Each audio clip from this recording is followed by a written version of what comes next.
इस वक्त आपको बताते चले कि यौम इकबाल पर पाक फ़िज़ाइया की जानिब से इकबाल डे पर खिराज अक़ीदत पेश किया गया है। तर्जुमान पाक फ़िज़ाई के मुताबिक यौम इकबाल पर शायर मशरक़ को पाक फ़िज़ाई का खिराज अक़ीदत। इकबाल की शायरी में फ़िक्र व ख़याल की गहराई है।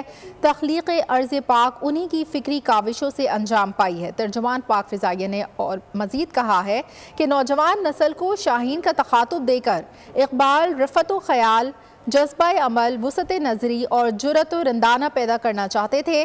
तर्जुमान पाक फ़िज़ाई के मुताबिक इकबाल नौजवान नस्ल के जज्बा तजस्सुस की भरपूर तकमील भी चाहते थे और शाहीन जो परिंदों की दुनिया का दरवेश है अपनी खुद ही पहचानता है। तजस्सुस इसकी फितरत और झपटना इसकी आदत है। शाहीन फ़िज़ाए बसीत का वाहिद हुक्मरान है जो फ़िज़ाओं और बुलंदियों से मोहब्बत करता है।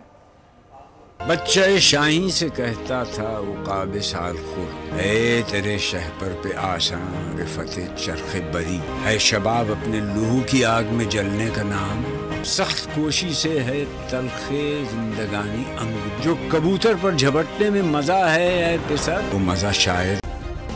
सब्सक्राइब करें और बेल दबाएं ताकि कोई खबर रह न जाए।